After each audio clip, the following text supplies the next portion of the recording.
पहला प्रश्न, मेरे नैना सावन भादों फिर भी मेरा मन प्यासा।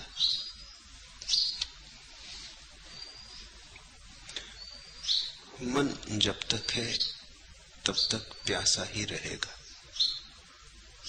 मन का होना ही प्यास है। अतृप्ति मन का स्वभाव है। मन कभी तृप्त हुआ ऐसा सुना नहीं। मन कभी तृप्त होगा ऐसा संभव नहीं। मन तृप्त नहीं हो सकता है। इसलिए तो संसार में कोई तृप्ति नहीं है, क्योंकि संसार मन का फैलाव है, मन का विस्तार है। संसार यानी मन, संसार यानी मन के माध्यम से तृप्ति की खोज। जो नहीं हो सकता उसे करने की चेष्टा, असंभव के लिए प्रयास, जो अस्तित्व के गणित में ही नहीं है उसकी खोज। इसलिए जन्मों जन्मों तक भी खोजो, लाख रो धो, अंतर न पड़ेगा। मन का स्वभाव प्यास है। जैसे आग गरम, ऐसा मन प्यासा है। मन को प्यासा देख के लगता है कि शायद मन तृप्त हो सके। भाषा के कारण भूल पैदा होती। हम कहते मन प्यासा, तो लगता है मन तृप्त भी हो सकेगा। जब प्यासा है तो तृप्त भी हो सकेगा। ठीक ठीक होगा कहना अगर हम कहें कि मन प्यास। मन प्यासा ऐसा नहीं, मन ही प्यास। प्यास और मन एक ही बात के दो नाम। तब चीजें ज्यादा साफ होंगी।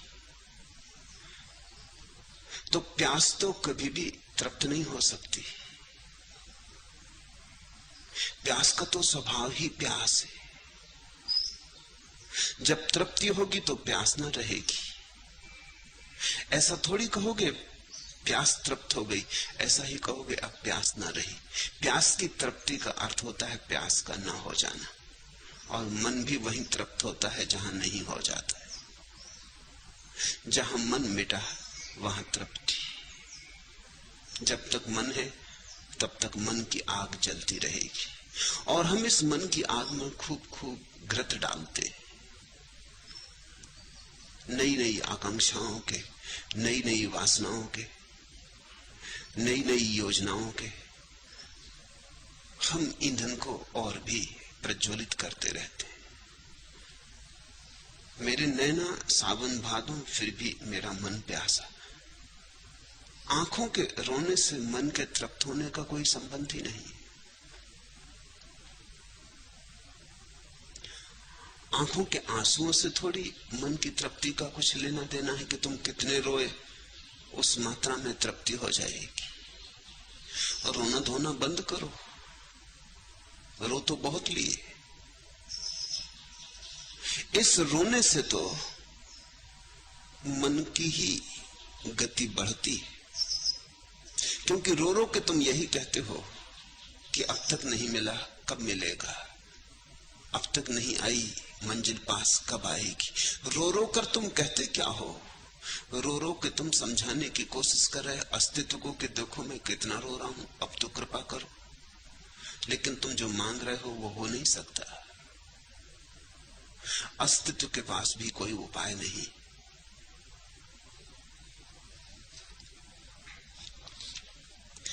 कंठ से मृदुगान आकर ओंठ तक एक सिसकी प्राय होकर रह गए। दर्द से असहाय होकर रह गए, हम बड़े निरुपाय होकर रह गए।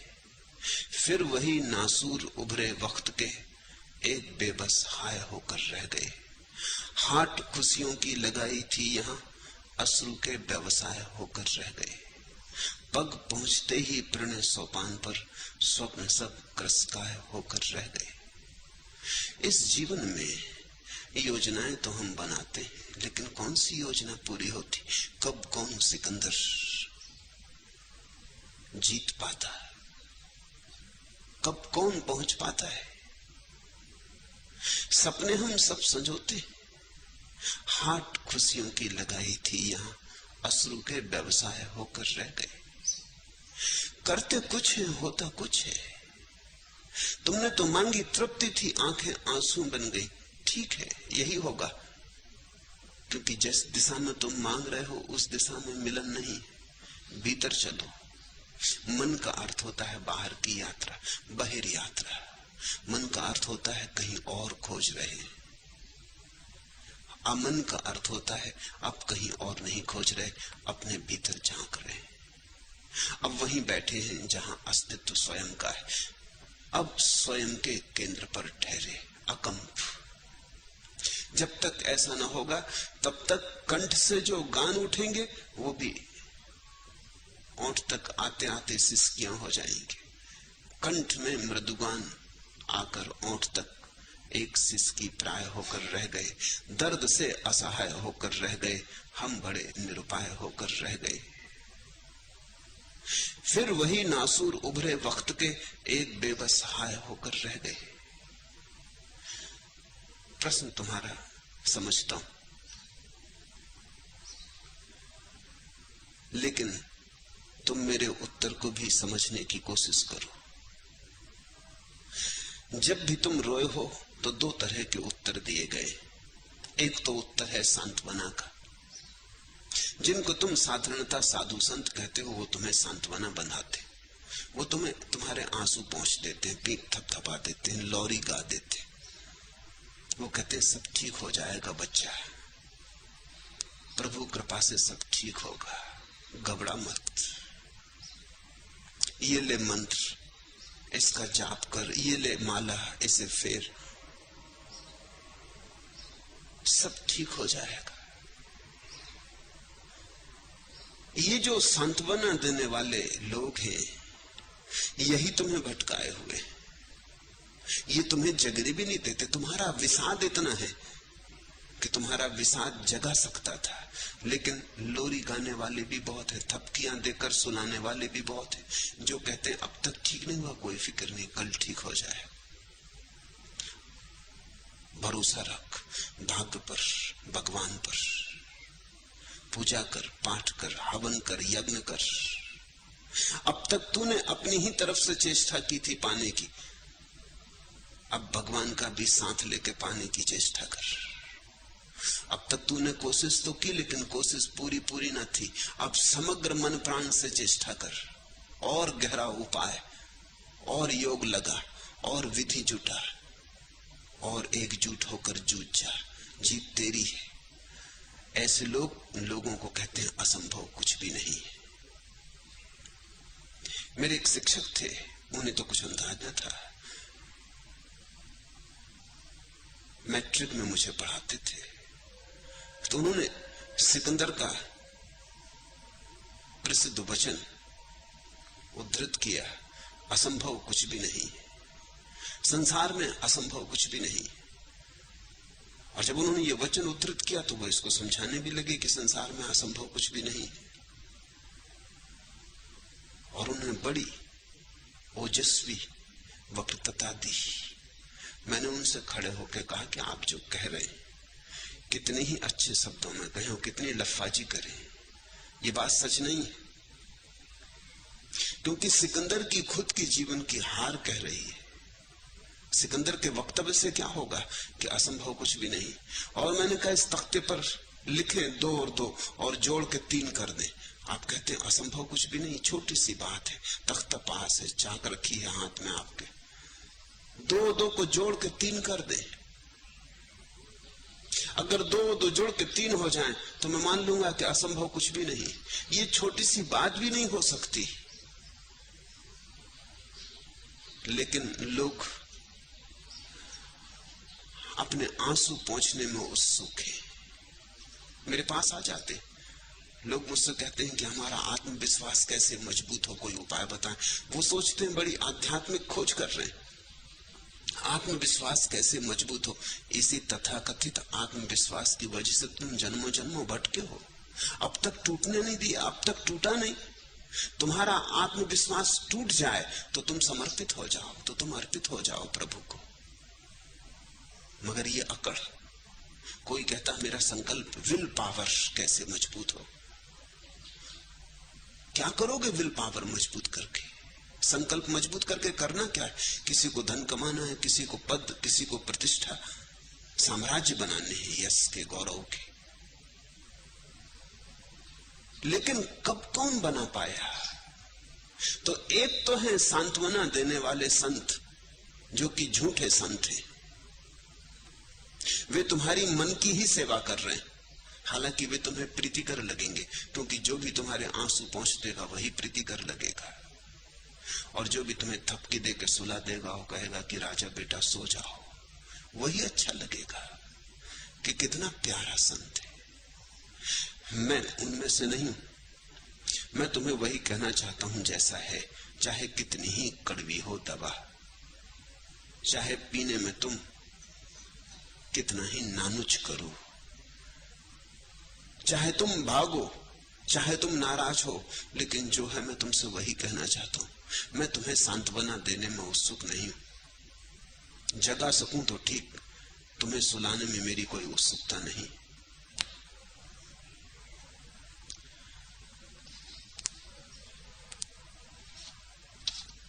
मन जब तक है तब तक दुख है,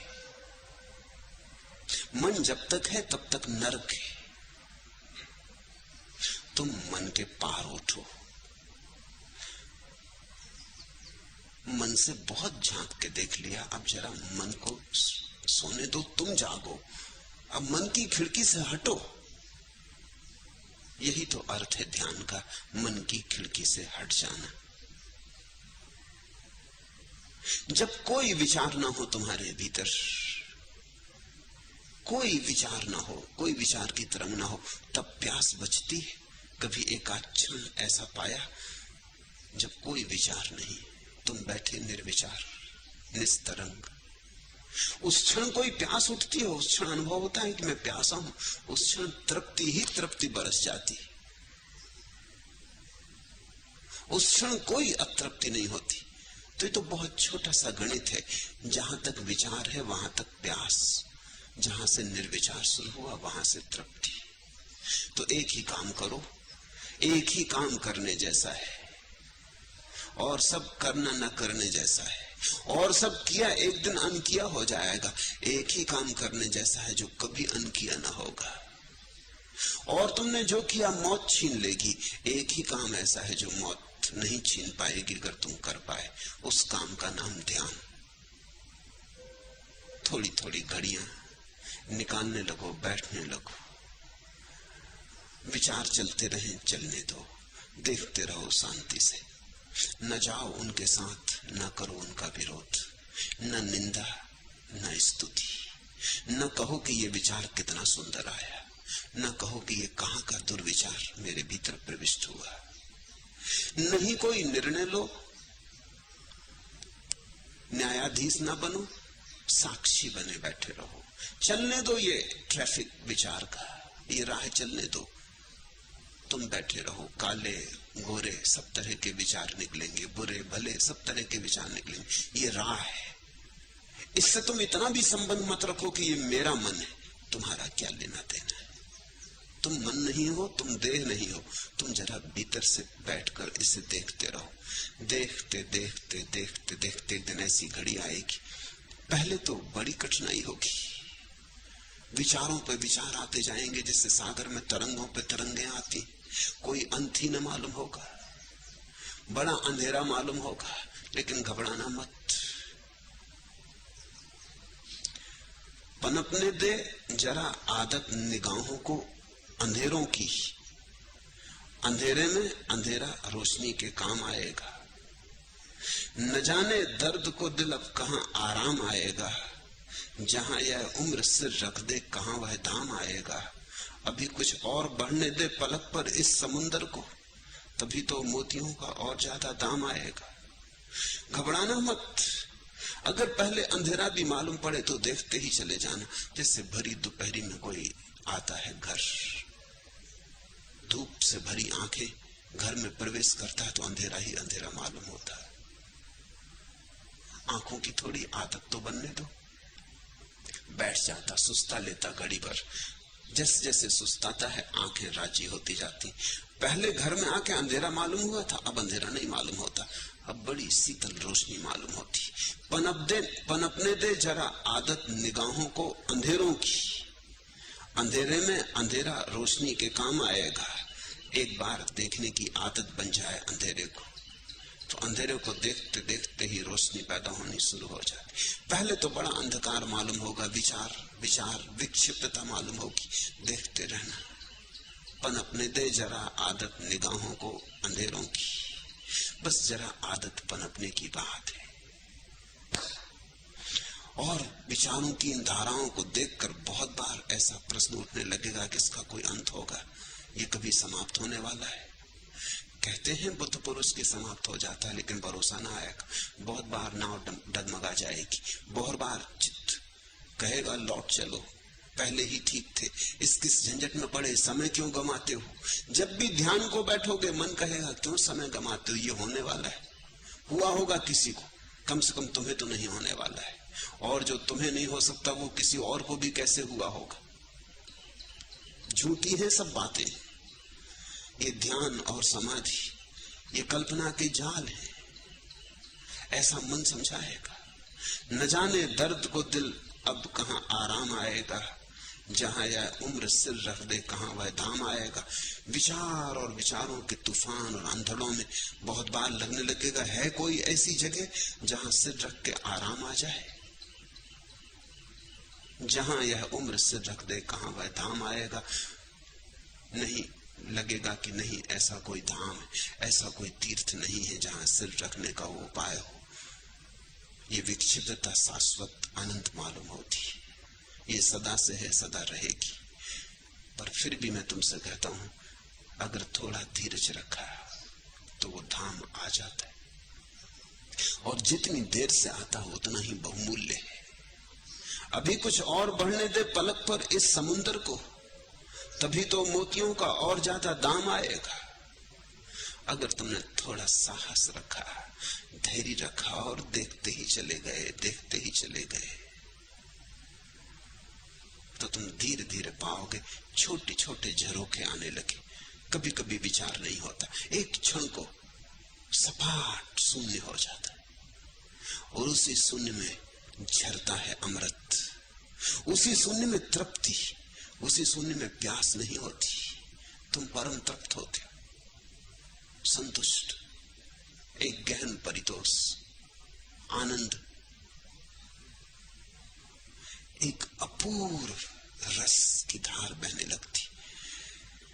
ऐसा पहले तो शुरू होगा, बूंद बूंद आएगी रस की धार, बिंदु बिंदु परमात्मा उतरेगा। फिर एक दिन सिंधु की भांति भी उतरता है।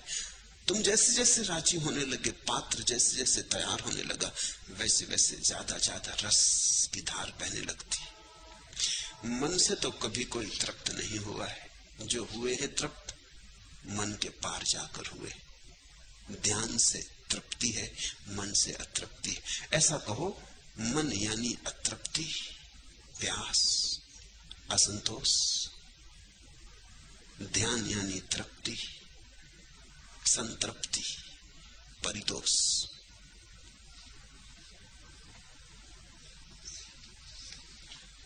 दूसरा प्रश्न, आपने कहा कि आप न भाषा शास्त्री हैं, न अर्थशास्त्री हैं, न व्यवस्था शास्त्री। संभवतः आप कहना चाहेंगे कि आप विधि शास्त्री, समाज शास्त्री और राजनीति शास्त्री भी नहीं, तो क्या ये सब विषय परम ज्ञान में समाहित नहीं? मुझे तो लगता है आप सब कुछ है। परम ज्ञान का अर्थ होता है परम अज्ञान। परम ज्ञान में कुछ भी समाहित नहीं है, सब छूट गया, सब जाना हुआ व्यर्थ मालूम होने लगा, सिर्फ जानने वाला बचा। परम ज्ञान का अर्थ होता है सिर्फ जानने वाला बचा, जानी गई बातें सब गई, विषय गए, सिर्फ साक्षी बचा। परम ज्ञान का संबंध ज्ञेय से नहीं है, ज्ञाता से है। तो परम ज्ञान में राजनीति तो है ही नहीं, समाज शास्त्र और विधि शास्त्र तो है ही नहीं, परम ज्ञान में तो धर्म शास्त्र भी नहीं है, परम ज्ञान में तो अध्यात्म शास्त्र भी नहीं है। परम ज्ञान में तो दर्शन शास्त्र भी नहीं, परम ज्ञान में तो कुछ भी नहीं। परम ज्ञान तो महाशून्य का नाम है। परम ज्ञान यानी परम अज्ञान। उस घड़ी तुम कुछ भी नहीं जानते, बस जानने वाला ही शेष रह गया अपनी परम शुद्धि में।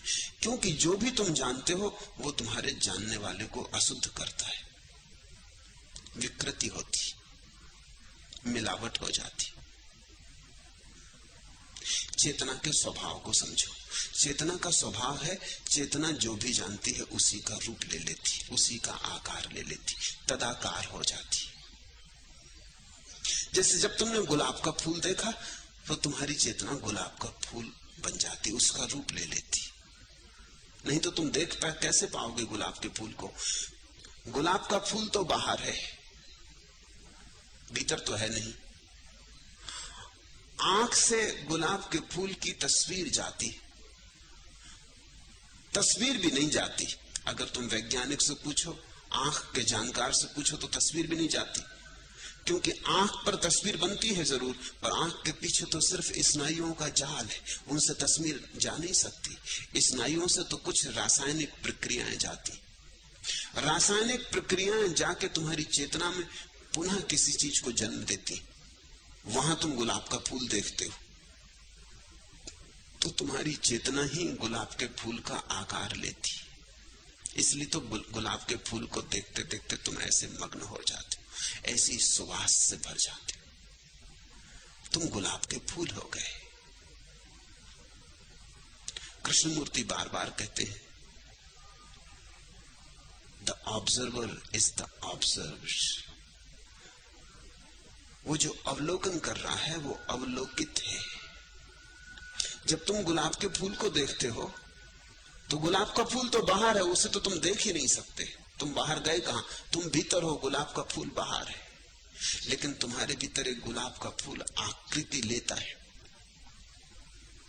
इसलिए सुंदर को देखो तो तुम सुंदर होते जाते हो, असुंदर को देखो तो तुम असुंदर हो जाते हो, बुरे को देखो तो बुरे हो जाते हो, शुभ को देखो तो शुभ हो जाते हो। इसलिए संत के पास अगर तुम बैठे तो तुम्हारे भीतर भी संतत्व आकार लेता है, दुष्ट के पास बैठे तो दुष्टत्व आकार लेता है, हत्यारे के पास बैठे तो तुम्हारे भीतर हत्या के विचार उठने लगेंगे। तुम्हें बहुत बार इसका पता भी चलता है, लेकिन तुम कभी बहुत ठीक ठीक विमर्श नहीं कर पाते। किसी आदमी के पास जाते हो और बड़े बुरे विचार उठते हैं, और किसी आदमी के पास जाते हो बड़े शुभ विचारों का जन्म होता है। किसी के पास बैठकर परम शांति का अनुभव होता है, किसी के पास बैठकर बड़ी अशांति अनुभव होने लगती। किसी से बचने का मन होता है, किसी को आलिंगन करने का मन होता है। क्यों? तुम्हारे भीतर जो भी तुम बाहर देखते हो उसके अनुकूल आकृति निर्मित होती। तुम जो भी देखते हो उसी के रूप में तुम ढल जाते हो। यही उपाय है देखने का, और कोई उपाय ही नहीं। तब इसका अर्थ यह हुआ कि परम ज्ञान का तो एक ही अर्थ हो सकता है कि अब तुम किसी के आकार में नहीं ढलते, न गोबर का ढेर और न गुलाब का फूल। तुम दोनों से मुक्त हुए, शुभ अशुभ, सुंदर असुंदर, सबसे मुक्त हुए। अब तुम अपने रूप में हो, स्वाकार। परम ज्ञान का अर्थ होता है अब तुम स्वभाव में, स्व आकार में, स्वच्छंद स्वयं के गीत को उपलब्ध। अब किसी चीज का आकार नहीं ले रहे हो। गुलाब का आकार था वो भी उधार था, चट्टान का आकार था वो भी उधार था, जो भी देखा था अब तक वो सब उधार था। एक चीज तुम पे आरोपित हो गई थी, अब तुम किसी भी चीज से आरोपित नहीं हो रहे हो। अब तुम निराकार, अब कोई आकार नहीं। ध्यान रखना, जब मैं कह रहा हूं कोई आकार नहीं, तो इसमें तुमने बुद्ध की धारणा बनाई कि कृष्ण की धारणा बनाई, वे भी आकार सम्मिलित है। इसलिए ज़ेन फकीर कहते हैं अगर ध्यान के मार्ग पर बुद्ध मिल जाए तो उठा के तलवार दो टुकड़े कर देना। ध्यान के मार्ग पर अगर बुद्ध मिल जाए तो उठा के तलवार दो टुकड़े कर देना। फिर जरा भी सोच संकोच मत करना, क्योंकि ध्यान के मार्ग पर अगर बुद्ध का आकार उठाया तो फिर तुम विकृत हो गए।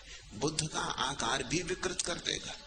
अगर ध्यान के मार्ग पर कृष्ण बांसुरी बजाने लगे तो धक्का मार बाहर निकाल देना कि जाओ, अभी यहां बीच में ना आओ।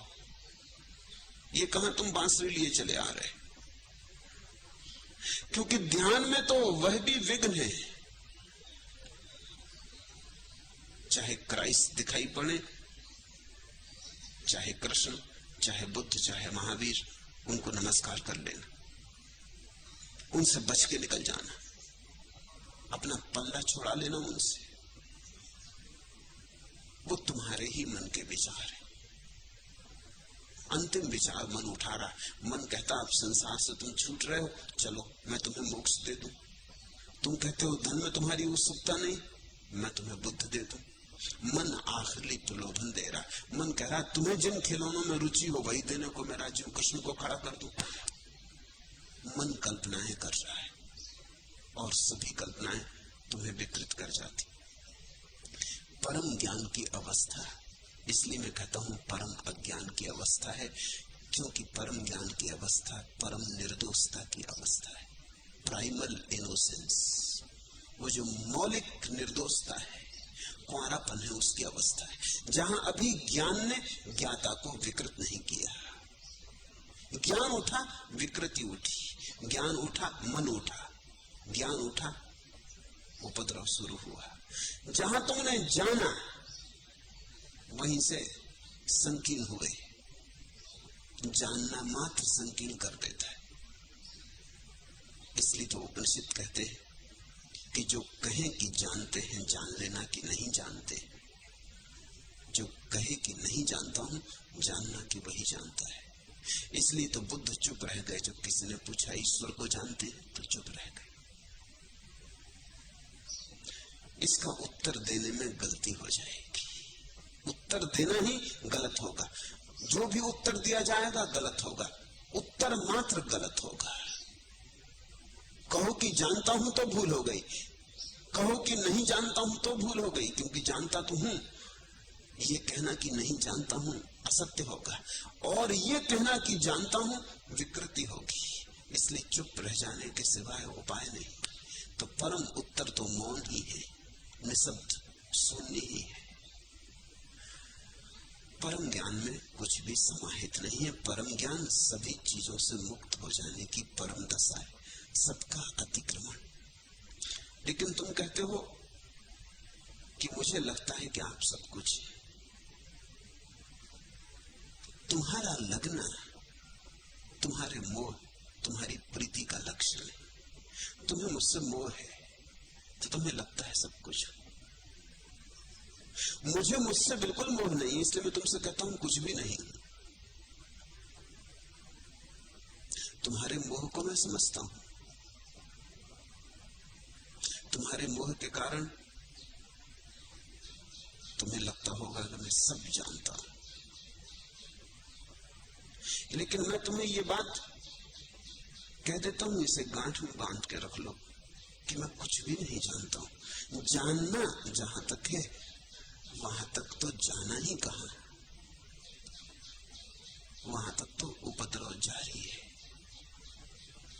जहां जानने से छूटे वही छूटे, वही मुक्ति है, वही परम ज्ञान है। जहां जानने से छूटे वहां परम ज्ञान है। इसका अर्थ हुआ जहां ज्ञान से छूटे वहां परम ज्ञान है। तो परम ज्ञान शब्द ठीक नहीं है, ज्यादा अच्छा होगा हम कहें परम अज्ञान।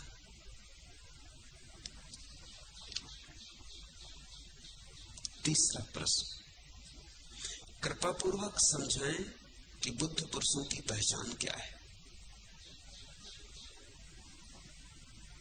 न समझा सकूंगा।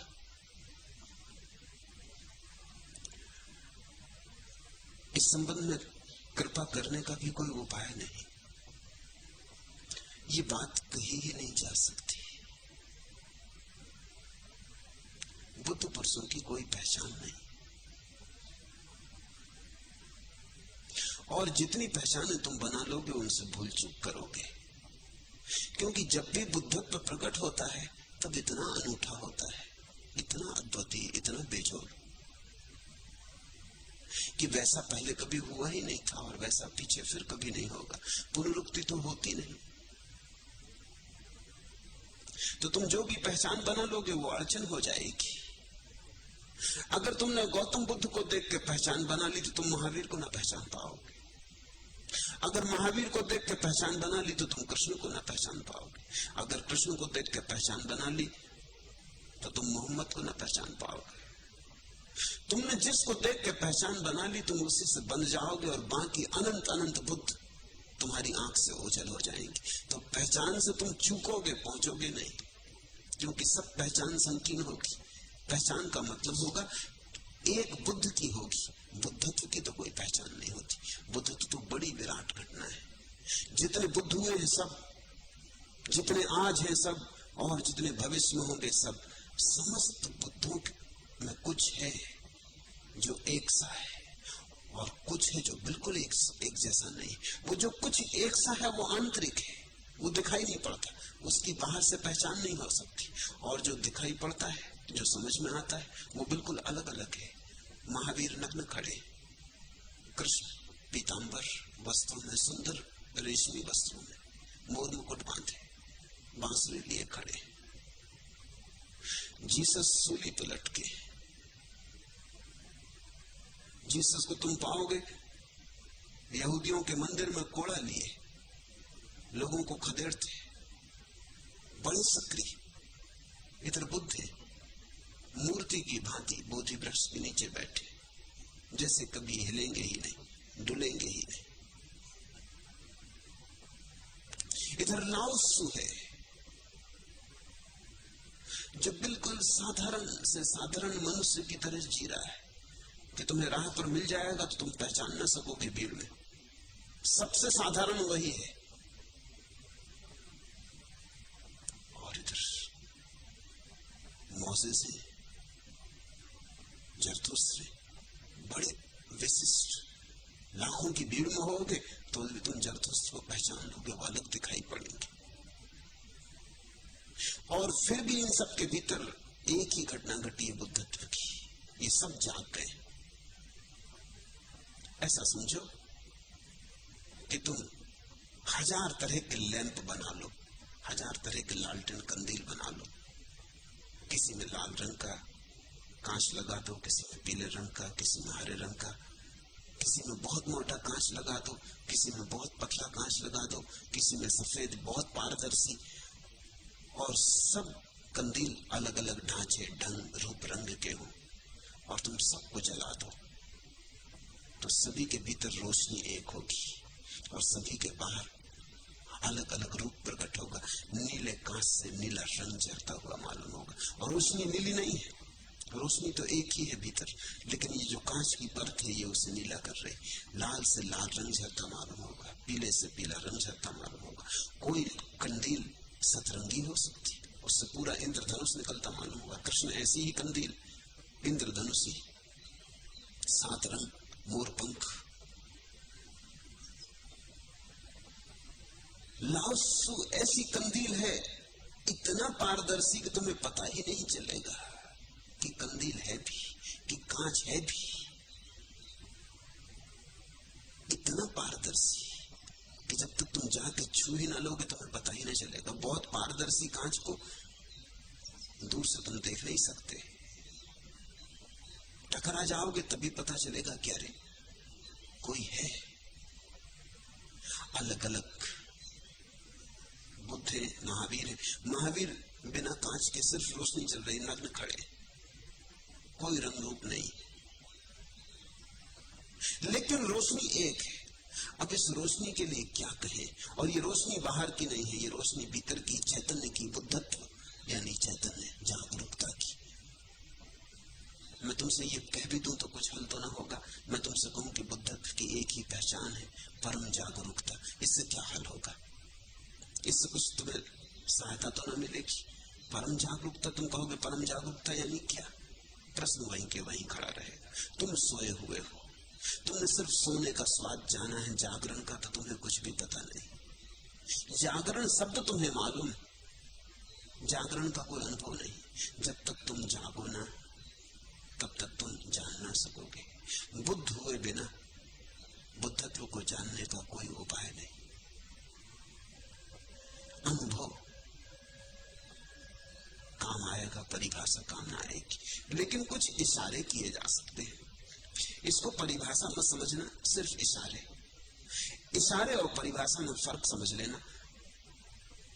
परिभाषा का अर्थ होता है बात कह दी पूरी पूरी, इशारे का अर्थ होता है सिर्फ इंगित है, समझो तो बहुत है, ना समझो तो कुछ भी नहीं। परिभाषा का अर्थ है ये लो परिभाषा, जो था जानने योग्य इसमें रख दिया है। इशारे का अर्थ है ये सिर्फ इंगित है, इसे बहुत जोर से मत पकड़ लेना, नहीं तो चूक जाओगे। जैसे कोई आदमी चांद की तरफ उंगली से इशारा करे और तुम उसकी उंगली पकड़ लो कि चलो ये चांद है। उंगली चांद नहीं है, उंगली चांद की परिभाषा भी नहीं है। उंगली में कहा चांद की परिभाषा? उंगली से चांद का क्या लेना देना? उंगली गोरी हो, काली हो, कुरूप हो, सुंदर हो, अपंग हो, क्या फर्क पड़ता है? बूढ़ी हो, जवान हो, स्त्री की हो, पुरुष की हो, बच्चे की हो, क्या फर्क पड़ता है? उंगली असली ना हो, लकड़ी की हो तो भी कोई फर्क नहीं पड़ता। उंगली से कोई चांद का लेना देना नहीं है। जब कोई उंगली बताता है तो तुम उंगली मत पकड़ लेना। इशारे का मतलब होता है उंगली छोड़ो, चांद को देखो, उस तरफ देखो जिस तरफ इशारा है।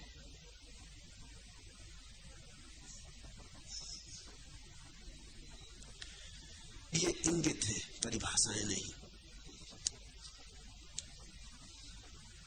पत्थर गढ़े हुए हैं, अक्षर मिटे हुए, अज्ञात दूरियों का अंदाज कौन दे।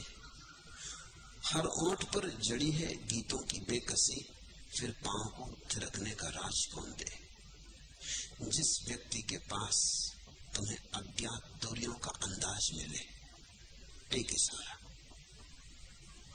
जिसके पास ज्ञात पर ही तुम समाप्त न होते हो, जिसके पास जाके अज्ञात की थोड़ी झलक मिले, तुम्हारे भीतर अज्ञात थोड़े पर फड़फड़ाने लगे, तुम्हारे भीतर भी जो नहीं जाना है उसे जानने की अदम्य आकांक्षा, अभीप्सा पैदा हो जाए।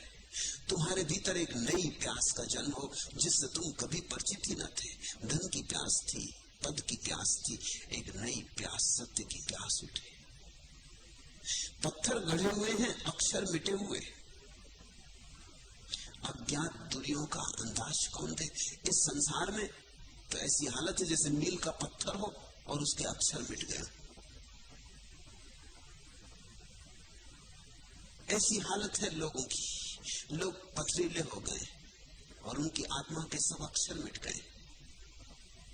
प्रत्येक व्यक्ति की आत्मा का तीर अनंत की और अज्ञात की ओर है, लेकिन मिट गया है, धुंधला हो गया। समय ने, रेत ने, समय की धूल ने सब ढांप दिया है। तुम मील के पत्थर नहीं हो, अब तुम्हारे भीतर कोई इशारा नहीं जो तुमसे पार जाता हो, तुम अपने पे समाप्त हो गए।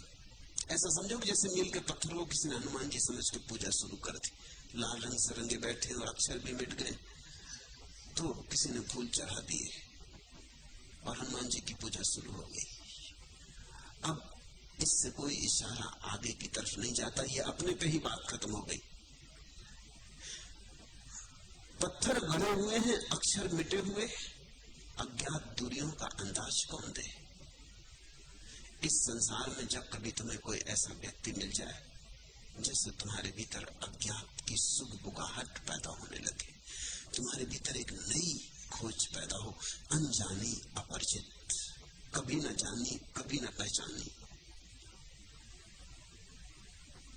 जिसके पास से तुम्हें यात्रा का एक नया द्वार खुले, एक नया आयाम, समझना कि वहां कुछ है, कोई किरण फूटी, कोई सूरज वहां उगा है। हर ओंठ पर जड़ी है गीतों की बेकसी, फिर पांव को थिरकने का राज कौन दे। यहां संसार में तो सब ओंठ सिए हुए, गीत की तो छोड़ो, मुश्किल से गालियां निकलती, गीत तो निकलते ही नहीं। यहां तो ओंठ जड़े हुए सिले हुए पड़े, लोग तो भूल ही गए, उनके प्राणों का गीत पैदा ही नहीं हुआ है। जो गीत लेकर आए थे गाया नहीं, जो बीज लेकर आए थे बीज की तरह पड़ा है, अंकुरित नहीं हुआ, फूला फला नहीं।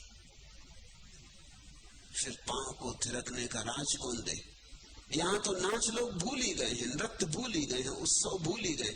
जिस किसी व्यक्ति के पास तुम्हारे पांव में थिरक आने लगे, जिस किसी व्यक्ति के पास तुम्हें नृत्य की नई भाव भंगिमाएं प्रकट होने लगे, तुम्हारे भीतर एक नर्तन शुरू हो, समझना कि वहां कुछ हुआ है। ये इशारे हैं, परिभाषाएं नहीं।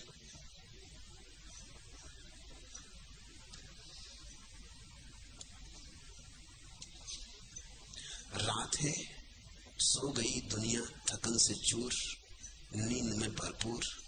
कुछ क्षणों को जिंदगी की विषमता कटुता हुई है दूर। एक सी आंखें सभी की, एक सी है रैन, जागती आंखें उसी की, है न जिसको चैन। मैं नहीं यह चाहता सोता रहे जग, हो सदा ही रैन। चाहता हूं किंतु कर्मठ दिवस में भी नींद सा हो चैन। सुनो फिर से, मैं नहीं यह चाहता सोता रहे जग, हो सदा ही रैन। चाहता हूं किंतु कर्मठ दिवस में भी नींद सा हो चैन। जिस व्यक्ति के कर्म में भी तुम्हें नींद जैसे चैन की प्रतीति हो, जो चले और फिर भी अनचला मालूम पड़े, जो बोले और फिर भी अनबोला मालूम पड़े, जो उठे बैठे और फिर भी जिसके भीतर कुछ उठता बैठता ना हो, जो सोए भी और तुम देखोगे भी सोया है और फिर भी तुम जानो कि उसके भीतर कुछ जागा है, जो सोए सोए जागा हुआ हो, जो जागा जागा भी ऐसा शांत हो जैसे सोया है। चाहता हूं किंतु कर्मठ दिवस में भी नींद सा हो चैन। तो जानना बुद्धत्व की किरण वहां पैदा हुई, जहां अपूर्व शांति का राज्य हो, जिसकी मौजूदगी में, जिसकी उपस्थिति में तुम भी शांत होने लगो, तुम्हारा भागा भागा मन भी घर लौटने लगे, जिसके पास बैठकर तुम अपने भीतर एक खिंचाव अनुभव करो कि तुम अपने भीतर खींचे जा रहे हो, जो तुम्हें तुम्हारे भीतर पहुंचाने लगे, सिर्फ मौजूदगी से, सिर्फ उपस्थिति से। यही सत्संग का अर्थ है। तो जानना कि बुद्धत्व घटित हुआ है। मगर फिर मैं दोहरा दूं, ये इशारे हैं, इनको परिभाषाएं मत समझ लेना। सिमटकर आज बाहों में चलो आकाश तो आया, उतरकर एक टुकड़ा चांदनी का पास तो आया। ठहरते थे जहां पर आंसुओं के काफिले आकर, अचानक उन किवाड़ों के किनारे हास तो आया। अभी तक पतझड़ों से ही हुआ था उम्र का परिचय, चलो वातायनों से फिर मले वातास तो आया। जिसके पास तुम्हें ऐसा लगे कि खुल गया आकाश, जिसकी मौजूदगी दीवार न बने, जिसकी मौजूदगी द्वार बने, जिसके पास से विराट और तुम्हारे बीच कुछ कानाफूसी होने लगे। कानाफूसी कह रहा हूं, इसलिए कह रहा हूं कानाफूसी की ये इशारे हैं। जिसके पास कुछ झलके, आहटे, पदचाप सुनाई पड़े, धुंधले धुंधले होंगे, साफ तो हो नहीं सकते क्योंकि तुम सोए हुए हो। सोए हुए आदमी के पास कोई नाच भी रहा हो तो भी उसे पक्का तो पता नहीं चलेगा। नींद में कभी कभी घूंगर बज जाएंगे, कभी पैरों की ताल मालूम पड़ जाए, कभी बजती ढोलक का कोई एक स्वर भीतर प्रविष्ट हो जाए, कभी करवट लेते वक्त थोड़ा गहरी नींद ना होगी, हल्की नींद होगी, तो कोई धूम भीतर प्रवेश कर जाएगी। बस ऐसा तुम सोए हो तो तुम बुद्धत्व को पूरा पूरा आंख खोल के तो नहीं देख सकते, सीधा सीधा तो नहीं देख सकते, इसलिए कानाफूसी। पदचाल, वे भी नींद में और दूर से सुने गए।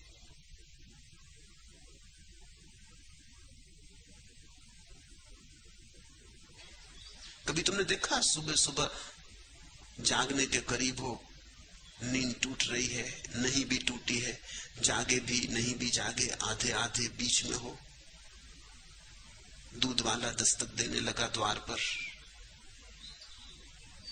राह चलने लगी, बच्चे स्कूल जाने की तैयारी करने लगे, किचन में पत्नी काम धाम करने लगी, ऐसी टूटी फूटी आवाजें सुनाई पड़ रही हैं। तुम जागे भी नहीं हो, तुम सोए भी नहीं हो, तुम इतने भी नहीं सोए हो कि कुछ सुनाई ना पड़े, तुम इतने जागे भी नहीं हो कि साफ साफ सुनाई पड़ जाए। ऐसी तुम्हारी दशा है। ऐसी दशा में बुद्धत्व की पहचान और परिभाषा पूरी पूरी तुम्हारे हाथ में नहीं हो सकती। इसलिए कहता हूं, इशारा सिमट कर आज बाहों में चलो, आकाश तो आया, उतरकर एक टुकड़ा चांदनी का पास तो आया। और तुम पूरे बुद्धत्व की परिभाषा की फिक्र छोड़ो, तुम्हारे पास तो उतर के चांदनी का एक छोटा सा टुकड़ा भी आ जाए तो तुम समझना बहुत है। तुम्हें तो थोड़े बहुत लक्षण मालूम हो जाए तो बहुत है। तुम इस पागलपन में मत बैठना कि तुम जब पूरा पूरा पक्का पता लगा लोगे कि यह आदमी बुद्ध है, जब पक्की पहचान हो जाएगी और सरकारी सर्टिफिकेट मिल जाएगा, तब तुम झुकोगे। तो तुम कभी ना झुकोगे। एक बात ख्याल रखना कि बुद्ध कभी भी सरकारी संत नहीं रहे, अब तक तो नहीं रहे। बुद्ध कोई विनोबा भावे नहीं है, कोई सरकारी संत नहीं। बुद्धत्व तो मौलिक रूप से क्रांति है, विद्रोह है, बगावत है, आमूल, आचूल। कौन प्रमाण पत्र देगा? कोई काशी के पंडितों की सभा प्रमाण पत्र थोड़ी देगी बुद्ध को। वो तो जिनको दे समझ लेना कि वो बुद्ध नहीं है, क्योंकि काशी के पंडित और बुद्धों को वो संभव नहीं। उनके प्रमाण पत्र तो इसी बात की खबर है कि कम से कम इतना तय हो गया कि ये आदमी बुद्ध नहीं, चलो इससे झंझट मिटी। बुद्ध पुरुष तुम्हें पोप की पदवियों पर नहीं मिलेंगे और न शंकराचार्यों की पदवियों पर मिलेंगे, क्योंकि ये तो परंपराएं हैं। और परंपरा में जो आदमी सफल होता है वो मुर्दा हो तो ही सफल हो पाता है। परंपरा के द्वारा पद पाना सिर्फ मुर्दों के भाग्य में, जीवंत लोगों के भाग्य में नहीं। ये सौभाग्य है जीवितों का और मुर्दों का दुर्भाग्य। इसलिए तुम कैसे पहचानोगे? और पूरी पहचान का तुम विचार ही मत करना, क्योंकि तुम पूरा पहचानोगे तो तुम बुद्ध हो जाओगे। तुम बुद्ध होते तो पहचानने की जरूरत न थी, क्या प्रयोजन था? तुम नहीं हो इसलिए तो पहचानने चले हो। इसलिए पूरे पूरे के ख्याल मत करना। सिमट कर आज बाहों में चलो, आकाश तो आया, उतर कर एक टुकड़ा चांदनी का पास तो आया। छोटा सा टुकड़ा चांदनी का तैरा है तुम्हारे पास तो बहुत धन्य भाग, अहो भाग। तुम उतने पर ही भरोसा करना। उसी चांदनी के टुकड़े को पकड़ के अगर बढ़ते रहे, चलते रहे, तो किसी दिन पूरे चांद के भी मालिक हो जाओ। किसी दिन पूरा आकाश भी तुम्हारा हो जाएगा। तुम्हारा है, लेकिन अभी तुम्हें पहुंचना नहीं आया, चलना नहीं आया। अभी तुम घुटने के बल चलते हुए छोटे बच्चे की भांति हो। अभी तुम्हें चलने का अभ्यास करना है।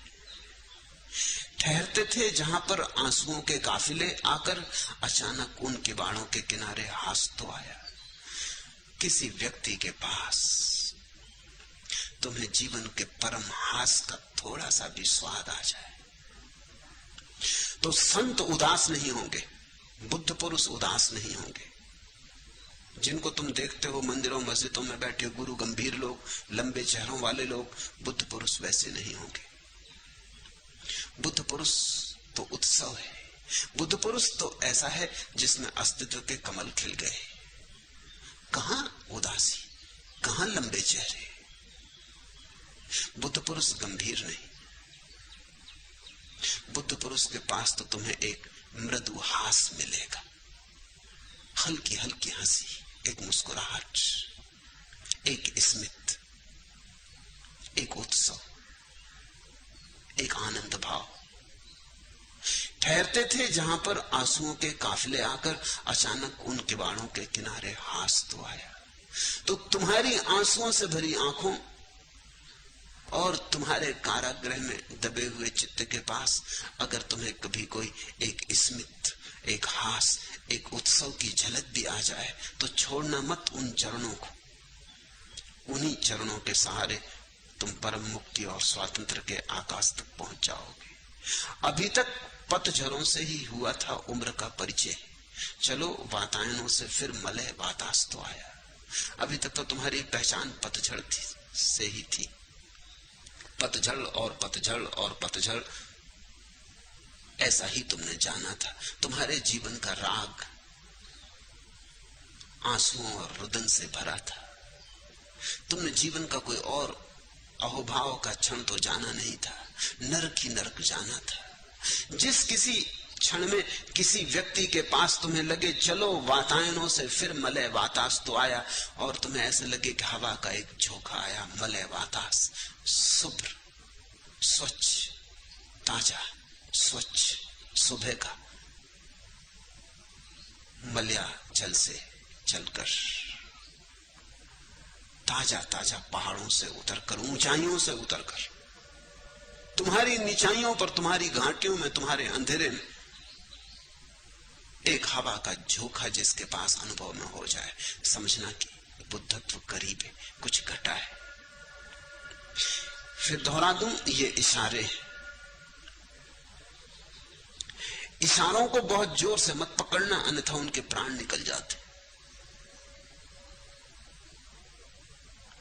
इशारों को ऐसा मत पकड़ना कि उनकी फांसी लग जाए। ये परिभाषाएं नहीं है, परिभाषा तो हो नहीं सकती, सिर्फ इंगित है।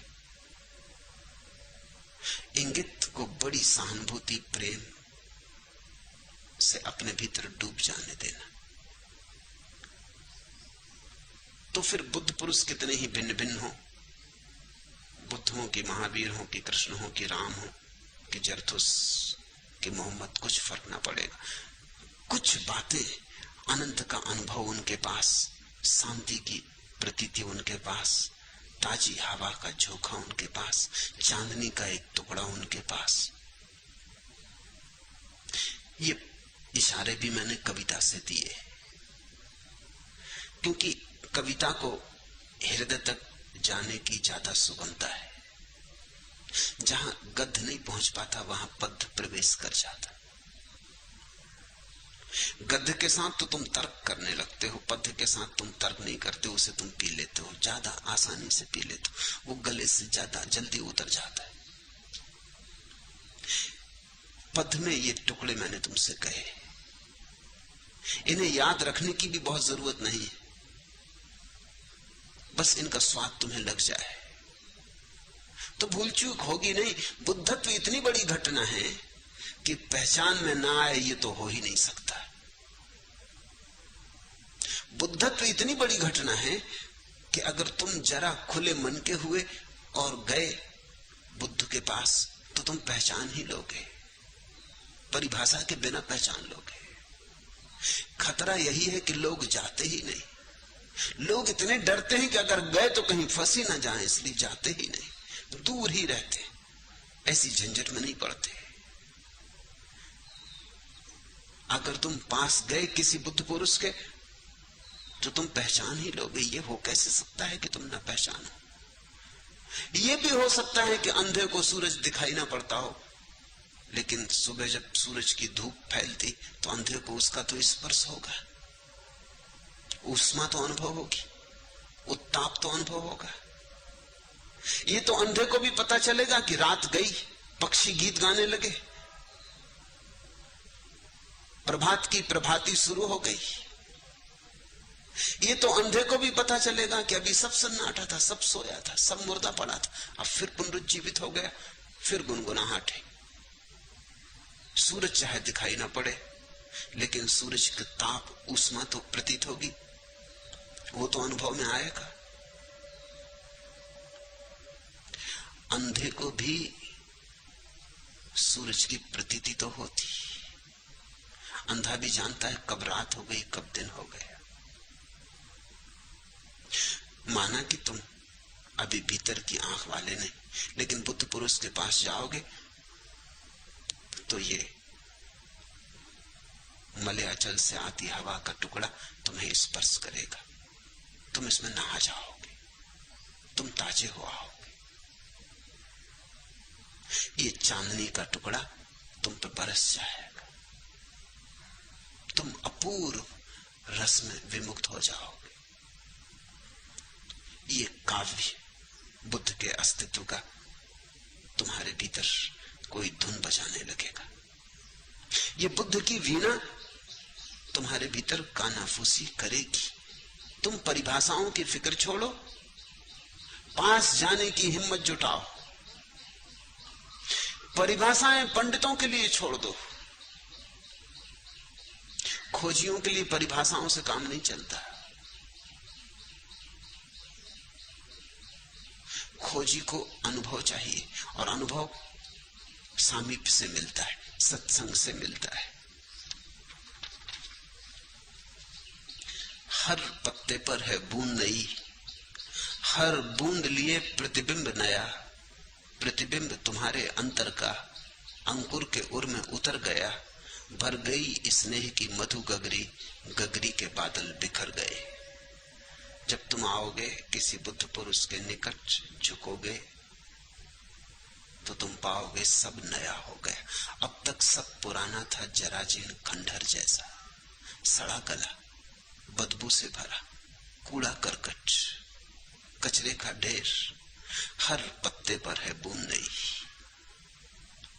बुद्धत्व का संस्पर्श सब नया कर जाएगा। हर पत्ते पर है बूंद नई, हर बूंद लिए प्रतिबिंब नया।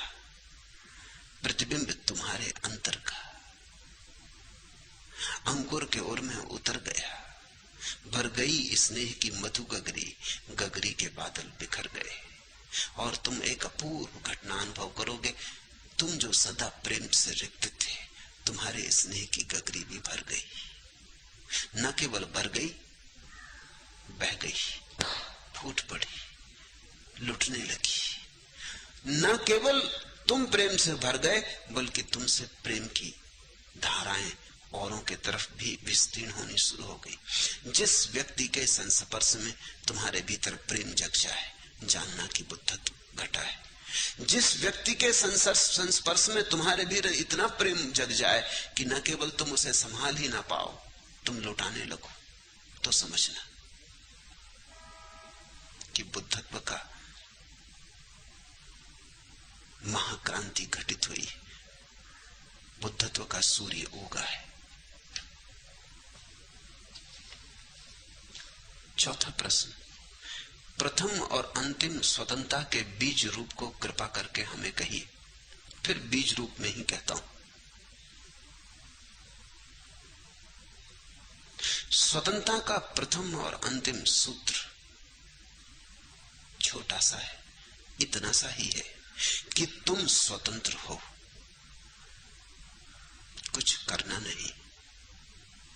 कि तुम स्वतंत्र हो, होना नहीं। प्रयास, चेष्टा, साधना कुछ भी नहीं। स्वतंत्रता तुम्हारा स्वभाव है।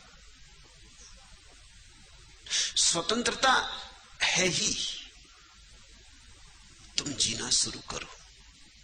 तुम ऐसे जीना शुरू करो जैसे स्वतंत्र हो, और तुम रोज रोज पाओगे स्वतंत्रता बढ़ती जाती। और एक दिन तुम पाओगे खूब पागल थे हम भी, नाहक गुलाम होने का ढोंग कर रहे थे, स्वतंत्र हम थे। सिर्फ तुम्हारा अभ्यास है गुलामी का, स्वतंत्रता तुम्हारा स्वभाव है। तुम उसकी उद्घोषणा करो। स्वतंत्रता पानी नहीं है, स्वतंत्रता है ही, सिर्फ प्रकट करनी। जैसे बीज में छिपा है वृक्ष, ऐसी स्वतंत्रता तुम में छिपी है। तो इतना ही सूत्र है प्रथम और अंतिम स्वतंत्रता का, कि तुम्हें स्वतंत्र होना नहीं है, तुम स्वतंत्र हो। इस बात को हृदयंगम करो, इस बात को अपने में उतर जाने दो कि तुम्हारे हृदय के अंतरतम में विराजमान हो जाए। अष्टावक्र की पूरी महागीता का स्वर इतना सा है कि तुम सिद्ध हो, तुम्हें साधक नहीं होना है।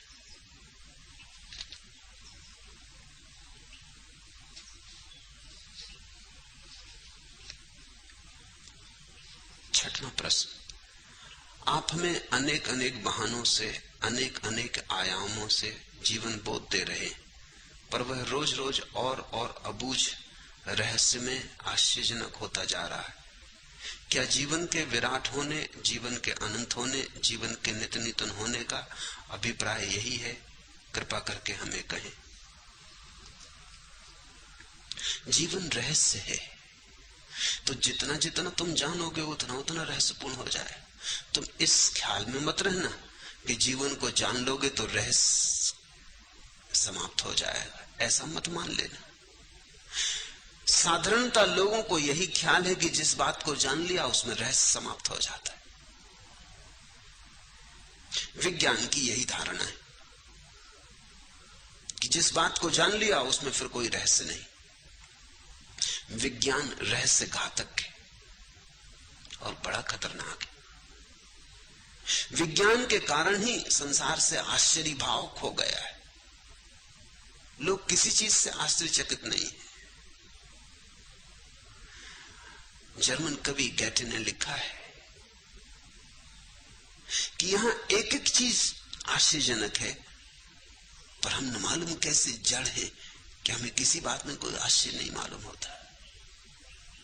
एक अंकुर फूटता है बीज से, तुम इससे बड़ा और आश्चर्य खोज सकोगे? एक वृक्ष पर नया पल्लव आता, नई पत्ती फूटती, तुम इससे बड़ा कोई आश्चर्य खोज सकोगे? किसी स्त्री के गर्भ में एक नए बच्चे का आविर्भाव होता, तुम इससे बड़ा और आश्चर्य खोज सकोगे? तुम जरा सोचो, रोज रात आकाश तारों से भर जाती। अगर ऐसा 1000 साल में एक ही बार होता तो लोग नाचते उस रात, कोई सोता नहीं। 1000 साल में अगर एक बार ऐसा होता कि रात तारों से भर जाती तो सारी पृथ्वी जागी रहती, लोग नाचते, उत्सव मनाते, धूमधाम करते, गीत गाते और चकित होते लोग कि कैसा अद्भुत।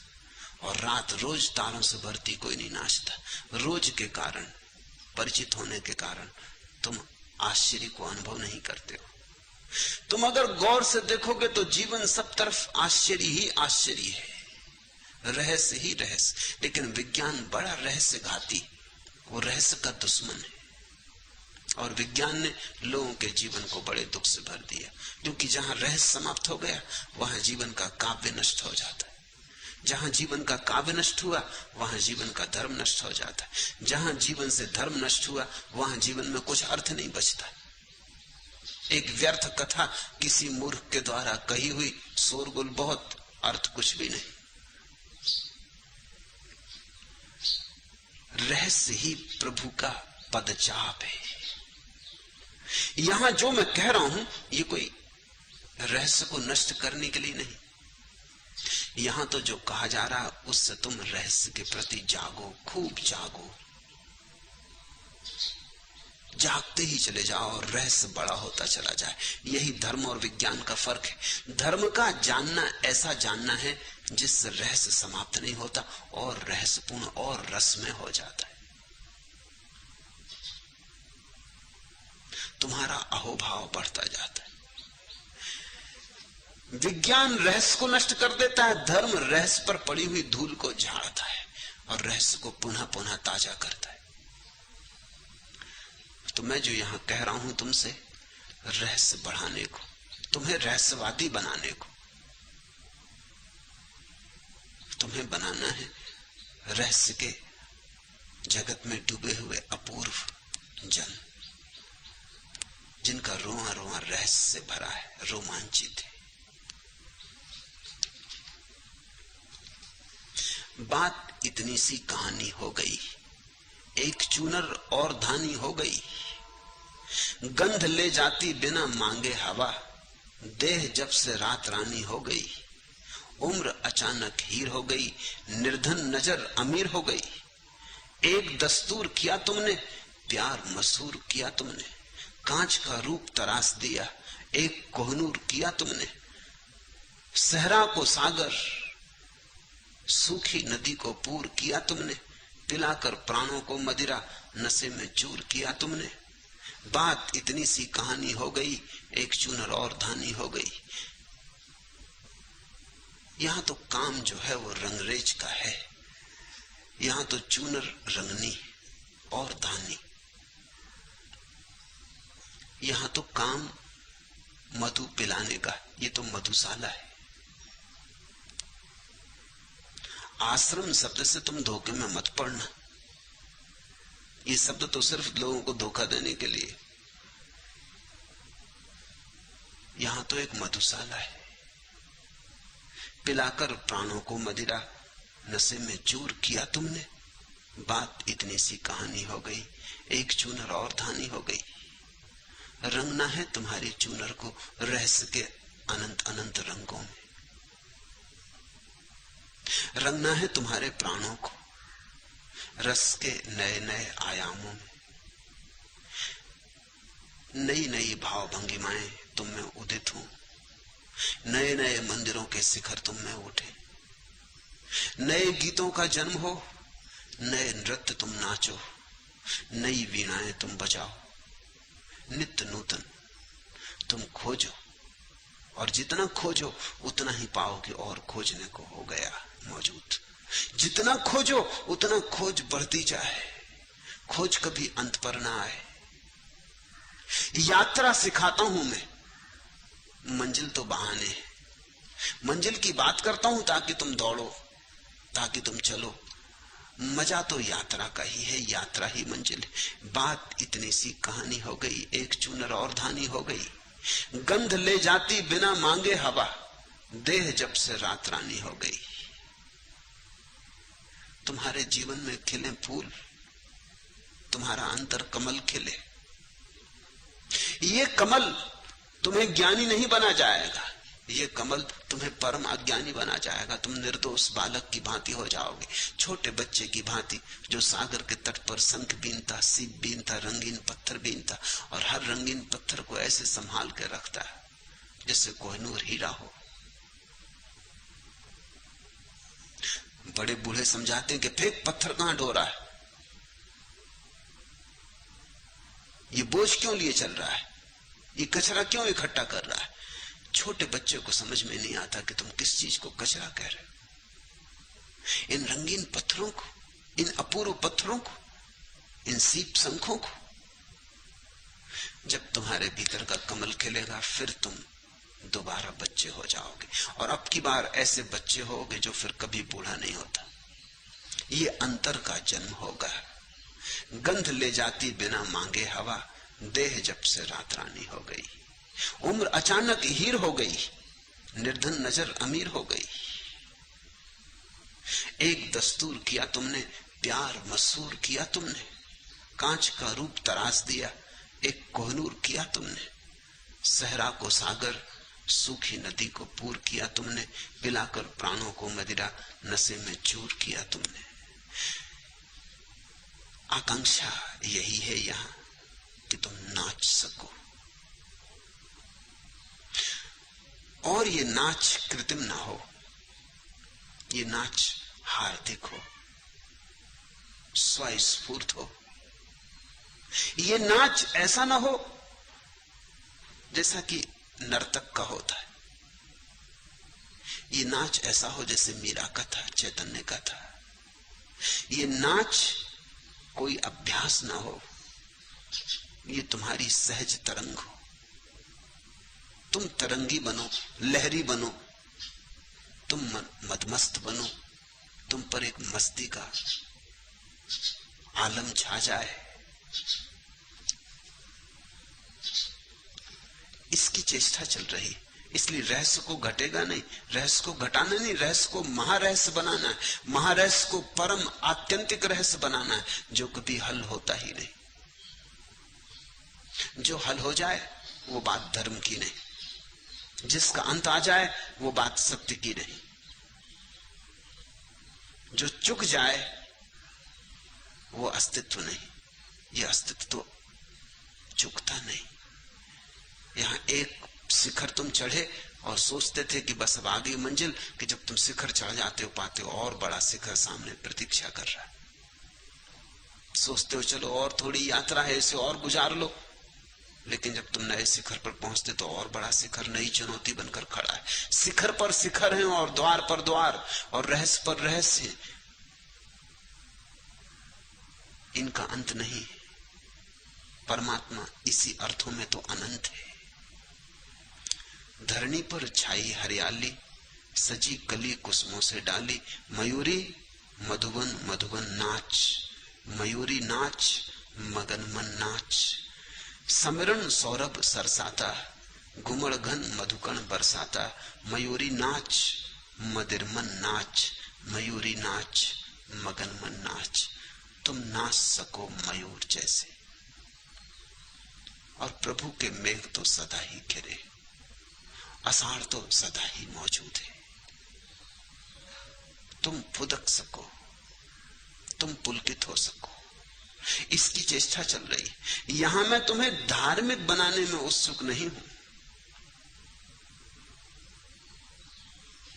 यहां मैं तुम्हें जीवंत बनाने में उत्सुक हूं, और मेरे लिए जीवंतता ही धर्म है। मैं यहां तुम्हें किन्हीं सिद्धांतों और शास्त्रों की मान्यता में रूपांतरित करने के लिए आतुर नहीं हूं। तुम्हें हिंदू मुसलमान ईसाई जैन बनाने में मेरी जरा उत्सुकता नहीं। तुम्हारा यही तो दुर्भाग्य है कि तुम कुछ बन के बैठ गए हो। तुम्हारी सारी धारणाएं छीन लेने में उत्सुकता, क्योंकि तुम्हारी धारणाओं के कारण ही तुम इतने बोझिल हो गए हो कि नाच नहीं पाते। मयूर के पैरों में पत्थर बंधे, गले में शास्त्र बंधे, पंडित पुरोहित मयूर के ऊपर बैठे, मयूर नाचे तो खाक नाचे। तुम्हारे सब धारणाएं, तुम्हारे सब सिद्धांत, विश्वास सब हटा लेने, ताकि केवल जीवन की श्रद्धा मात्र तुम्हारी एकमात्र श्रद्धा रहे और जीवन का मंदिर तुम्हारा एकमात्र मंदिर हो। रहस्य तो बढ़ेगा, बढ़ता जाए तो ही समझना कि तुम मेरे साथ हो। जहां रहस्य रुकने लगे, अटकने लगे, समझना कि तुमने मेरा साथ छोड़ दिया। तुमने कुछ सिद्धांत बना लिए, तुम रुक गए, तुम राह के नीचे उतर के किनारे पर तंबू गाड़ लिए और तुमने घर बना लिया। मेरे साथ पड़ाव तो बहुत आएंगे, मंजिल कभी नहीं। और हर मंजिल पड़ाव से ज्यादा नहीं है, क्योंकि और आगे है, और आगे है यात्रा। बुद्ध ने कहा है, चरे वेथी चरे वेथी, चले चलो चले चलो, अंत कहीं भी नहीं, सत्य की कोई सीमा नहीं।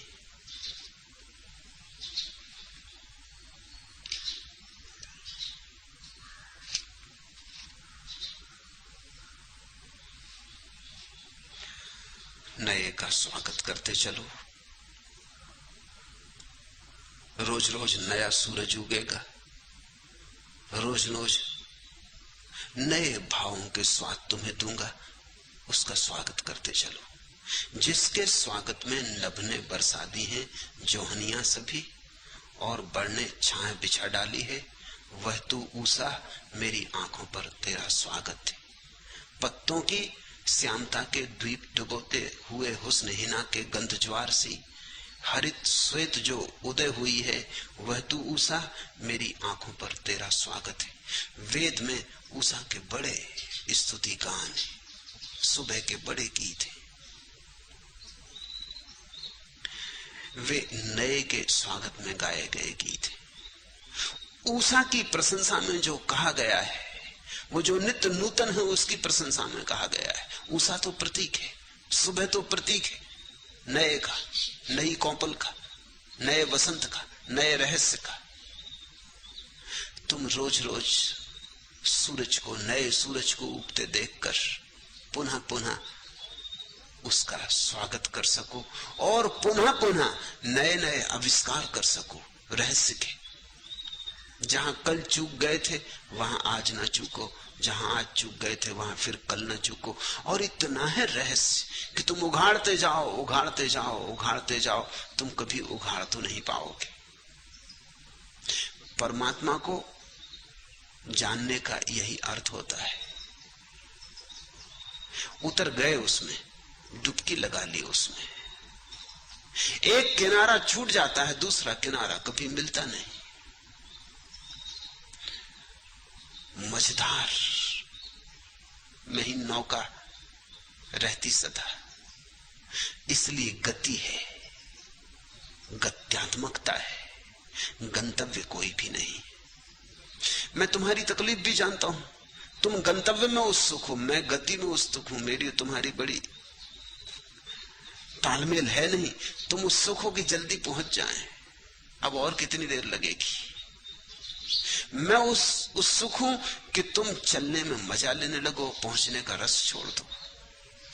तुम्हारी उत्सुकता है कि कब आ जाए मंजिल की, गिर पड़े और सो जाएं।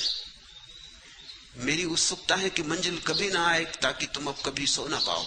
सदा जागे रहो, सदा चलते रहो, चरे वेथी और उषा का सदा स्वागत करते रहो।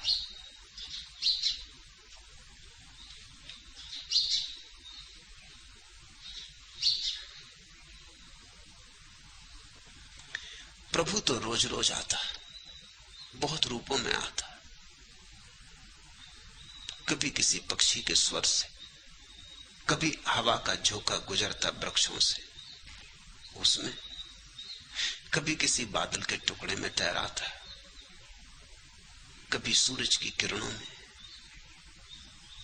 कभी सागर की लहर में, कभी किसी स्त्री की आंखों में, कभी किसी बच्चे की मुस्कुराहट में, कभी किसी पुरुष के रूप में, कभी किसी की शांति में, और कभी किसी के क्रोध में भी, कभी किसी की उदासी में भी। अनंत अनंत रूपों में गीत गाता है। तुम एक दफा आश्चर्य मुग्ध हो जाओ, तुम्हारी आंख पर आश्चर्य का रंग चढ़ जाए, तो तुम्हें हर जगह दिखाई पड़ने लगेगा। तुम हर जगह उसे उघाड़ लोगे। वो किसी भी रूप में आए, तुम उसे पहचान लोगे। आए घनश्याम इसलत हरित कंचुकी, वसुधा ब्रजबालिका उर्मिल जलथी, स्त्रस्त कांची रणित सुरभित समीर, श्वास पुकल कदम्ब मलिका, वन ब्रंद वृंदाधाम। आए घनश्याम चकित तड़ित पीत पट, मंद्र रव वेणु बरसता सरस्वर, मंद मंद बिंदु, सस्मित राकाजों खलपूर्ण इंदु। आप गत ताप प्रमुदित चित्त धेनु, जलतल सकल अभिराम। आए घनश्याम। वो जो ताप रहित परमात्मा है, आप गत ताप, जो शीतल परमात्मा है, जो शांत परमात्मा है, प्रमुदित चित्त धेनु, जो इंद्रधनुषों की तरह उत्सवपूर्ण है, प्रमुदित चित्त धेनु, जो चेतना का इंद्रधनुष है, प्रमोद से भरा, आनंद उत्सव से भरा, जलतल सकल अभिराम, जो सब रूपों में छाया है, सब तरफ वही विस्तीर्ण है। आए घनश्याम। प्रभु आता, रोज रोज आता। तुम्हारी आंख जब तक आश्चर्य से न भरी हो, तब तक तुम्हारा मिलन नहीं हो पाता है। मैं सफल हो गया अगर मैंने तुम में आश्चर्य भाव पैदा कर दिया, अगर मैंने तुम्हें फिर चकित कर दिया, फिर से तुम विस्मित होने लगे, लौट आया तुम्हारा बचपन, फिर से तुम चौंक के देखने लगे चारों तरफ, फिर संवेदनशील हो गए। अगर मैं इतने में सफल हो गया कि तुम चकित हो गए, कि तुम चौंक गए, कि तुम विस्मय विमुक्त हो गए, कि आश्चर्य का अंकुर फिर तुम में फूटा, तो बस बात हो गई। तो तुम बालवत हो गए। अष्टावक्र बालक की बहुत बात करते हैं महागीता में कि ज्ञानी बालवत। अगर बालक में कोई भी बात सबसे ज्यादा महत्वपूर्ण है तो वो उसका आश्चर्य भाव, उसकी रहस्य के प्रति जिज्ञासा। वो हर छोटी छोटी चीजों में रहस्य देख लेता। जहां तुम्हें कुछ भी रहस्य नहीं दिखाई पड़ता वहां भी रहस्य देख लेता। तुम नाराज भी होते, तुम उससे कहते भी कि बकवास बंद कर, कुछ भी नहीं रखा है वहां। तुम्हें पता नहीं कि तुम एक अनूठी क्षमता को नष्ट कर रहे हो। हर बच्चा रहस्य की क्षमता लेके पैदा होता, लेकिन समाज, परिवार, स्कूल, शिक्षा उसके रहस्य को मार डालते। जवान होते होते उसके रहस्य के प्राण निकल गए होते। और फिर लोग सोचते हैं कि लोग धार्मिक हो जाएं। बिना रहस्य के भाव के कोई धार्मिक हो कैसे सकता है? धर्म का कोई संबंध गंभीरता से नहीं है, जानकारी से नहीं है, इस दंभ से नहीं है कि मैं जानता हूं। रहस्य और ज्ञान में बड़ा विपरीत भाव है। ज्ञान का अर्थ है मैं जानता हूं, रहस्य का अर्थ है मैं कुछ भी नहीं जानता, और इतना अपूर्व भरा है जानने को और मैं कुछ भी नहीं जानता। ज्ञान में दबा हुआ आदमी मुर्दा हो जाता, कब्र में समा गया। रहस्य से भरा हुआ आदमी चकित, चौंका हुआ, विस्मय विमुक्त, सब तरफ रहस्य ही रहस्य, काव्य ही काव्य, सौंदर्य ही सौंदर्य, खोलता पर्दे पे पर्दे, उठाता घूंघट पर घूंघट, और हर घूंघट के पार और घूंघट, और सुंदर घूंघट है।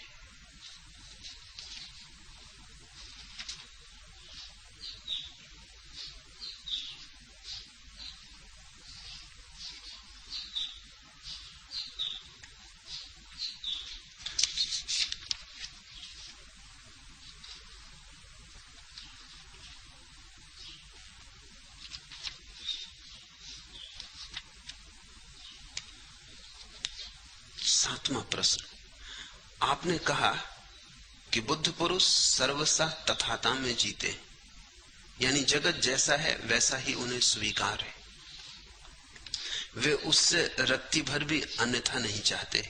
यदि ऐसा है तो फिर वे हम लोगों को उपदेश क्यों करते हैं, हमें दिन रात समझाते क्यों हैं? वे हमारे तथाता के अस्वीकार को स्वीकार में क्यों बदलना चाहते हैं? और क्या उनकी यह चेष्टा उन्हें अतथाता में नहीं ले जाती? प्रश्न महत्वपूर्ण है, समझने जैसा है। पहली बात, बुद्ध पुरुष उपदेश देते हैं ऐसा तुमने समझा तो गलत समझा। बुद्ध पुरुष से उपदेश होता है। देते हैं ऐसा सोचा तो गलत सोच लिया, फिर भूल हो गई। देते हो अगर, तब तो फिर तथाता के बाहर हो गए हो, अतथाता शुरू हो गई। उपदेश देने का तो मतलब यह हुआ कि उनका आग्रह है कुछ कि ऐसा होना चाहिए। उपदेश देने का अर्थ तो यह हुआ कि अगर तुमने न माना तो वो दुखी होंगे, और तुमने माना तो सुखी होंगे। नहीं, उपदेश उनसे होता है। बुद्ध पुरुषों ने कभी भी उपदेश नहीं दिया, हुआ है। महावीर के संबंध में जैनों ने बड़ी ठीक बात कही, उनसे वाणी झरी। ये ठीक बात है, कही नहीं गई, झरी। जैसे वृक्ष से फूल झरते, या फूल से सुगंध झरती, या दिए से रोशनी झरती, या बादल से जल झरता, ऐसी झरी जो भीतर सघन हो गया है वो अभिव्यक्त होगा। उपदेश देते तो तुम चूक गए, उपदेश हुआ। उपदेश देते हैं उपदेष्टा, उपदेश होता है बुद्ध पुरुषों से। बुद्ध पुरुष उपदेश देते नहीं,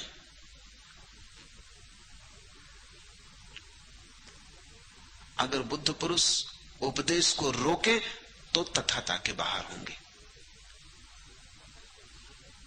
अगर वे चेष्टा करके न दें तो चूक होगी। इसलिए जो होता है होता है, उपदेश होता है तो उपदेश होता है, अगर नहीं होगा तो नहीं होगा। कभी कभी ऐसा भी हुआ कि बुद्ध पुरुष चुप रह गए। मेहर बाबा पूरे जीवन चुप रहे, चुप्पी आई तो चुप्पी, बोलना हुआ तो बोलना। जो हुआ उससे होने देना है, पहली बात। दूसरी बात, तुम जैसे हो वैसे ही बुद्ध को या बुद्ध पुरुषों को स्वीकार हो। तुम जैसे हो वैसे ही स्वीकार हो। तुम्हें बदलने की कोई चेष्टा भी नहीं। जो उनके भीतर हुआ है वो प्रकट हो रहा है। उस प्रकटीकरण में अगर तुम बदल जाओ तुम्हारी मर्जी, न बदलो तुम्हारी मर्जी। तुम बदले तो ठीक, तुम ना बदले तो ठीक। बुद्ध पुरुष को इससे कुछ भी लेना देना नहीं कि तुम बदलो ही, ऐसा कोई आग्रह नहीं। तुम्हारी कठिनाई भी मैं समझता हूं। तुमने पूछा है कि हमें दिन रात क्यों समझाते हैं, वे हमारे तथाता के अस्वीकार को स्वीकार में क्यों बदलना चाहते। कुछ भी बदलने का भाव नहीं। इसलिए एक फर्क ख्याल रखना, जब कोई साधु कोई संत तुम्हें बदलने में बहुत उत्सुक हो तो समझ लेना अभी बुद्धत्व का जन्म नहीं हुआ। जिस संत और साधु के पास बदलाहट होने लगे और उसकी कोई उत्सुकता ही ना हो तुम्हें बदलने की, तो समझना कि बुद्धत्व मौजूद है। जिसकी मौजूदगी में बदलाहट हो, समझो सूरज निकला तो सूरज आके एक एक फूल को कहता थोड़ी कि खिलो, मैं आ गया, सुबह हो गई। एक एक फूल की पकड़ी पकड़ पकड़ के खोलता थोड़ी। और कोई फूल न खिले तो सूरज कोई दुखी होके उदास थोड़ी बैठ जाता, अपनी किरणों को थोड़ी सिकोड़ लेता। सूरज तो फैलता, उसकी मौजूदगी में फूल खिलते, सूरज किसी को खिलाता थोड़ी। और कोई फूल न खिले तो सूरज कोई हिसाब थोड़ी रखता कि आज इतने फूल नहीं खिले, क्या मामला है। इनकी कोई शिकायत थोड़ी करता, कहीं खिल गए ठीक, नहीं खिले नहीं ठीक। सच तो यह है सूरज को इससे कुछ हिसाब नहीं। लेकिन सूरज की मौजूदगी में फूल खिलते हैं, यह बात सच है। बिना सूरज के खिलाए खिलते हैं, यह बात सच है। सूरज की मौजूदगी के बिना नहीं खिलते, यह भी बात सच है। सूरज की मौजूदगी में ही खिलते हैं, यह भी बात सच है। फिर भी सूरज खिलाता नहीं, कैटालिटिक है, उसकी मौजूदगी से खिल जाते। अगर बुद्ध पुरुष की मौजूदगी में तुम रूपांतरित हो गए, नहीं हुए, नहीं हुए। लेकिन बुद्ध पुरुषों को इससे कुछ प्रयोजन नहीं है। और जब वे कुछ कह रहे हैं, चाहे तुम्हें ऐसा लगता हो कि तुम्हें बदलने के लिए कह रहे हैं क्योंकि तुम बदलने में उत्सुक हो, वे तुम्हें बदलने के लिए नहीं कह रहे। वे तो वही कह रहे हैं जो उनके भीतर घटा है, जो उनके भीतर हुआ है वो झर रहा है। कठिन है थोड़ा, क्योंकि तुम तो कभी कोई ऐसी बात नहीं कहते जो बिना प्रयोजन के हो। तुम तो जब किसी को बदलना चाहते तब कुछ कहते हो, किसी को सलाह देते तो तुम चाहते हो को मान ले, अगर न मान ले तो तुम नाराज हो जाते हो।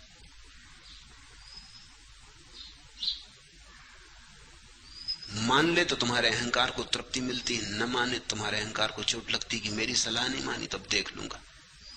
मेरी और सलाह नहीं मानी, ये तुम्हारे अहंकार को बड़ा कठिन हो जाता। बुद्ध पुरुषों को इससे कुछ प्रयोजन नहीं। जो होता है होता है। तुम बदल गए तो भी मजा है, तुम न बदले तो भी मजा है। इसमें कहीं भी कोई सचेष्ट आग्रह पूर्वक कोई हट नहीं है।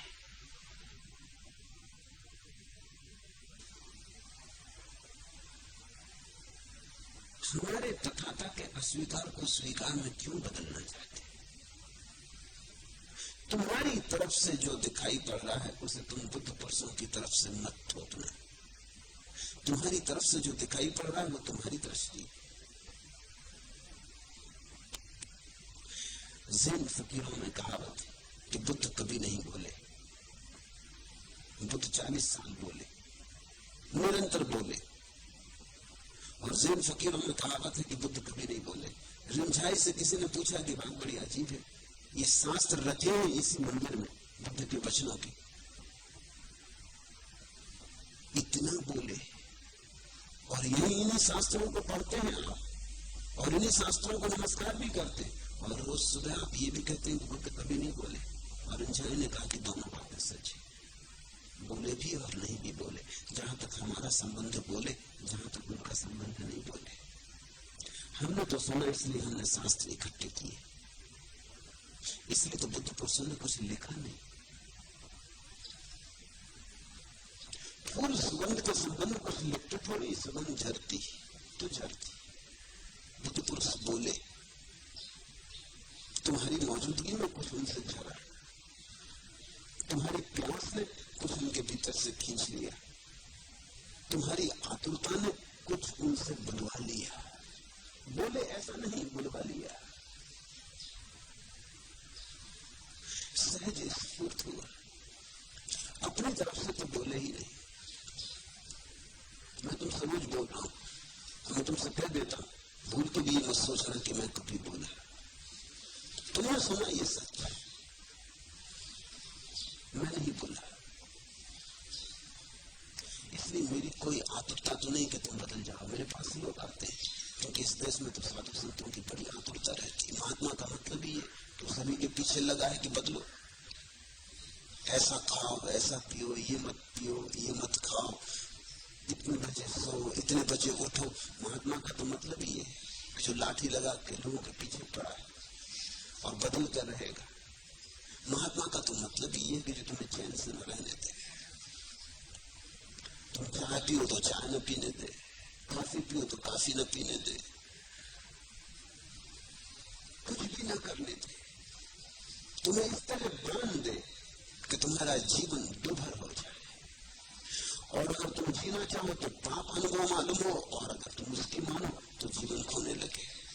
अगर पुण्य करना हो तो मरो, और अगर जीना हो तो पाप हो जाए। ऐसी हालत जो कर दे खड़ी, उसको महात्मा कहते हैं। तो मेरे पास भी आ जाते हैं फूल से इस तरह के लोग, वो कहते हैं आपका क्या मामला, आप लोगों को कुछ कहते नहीं, क्या खाना, क्या पीना, कैसा आचरण।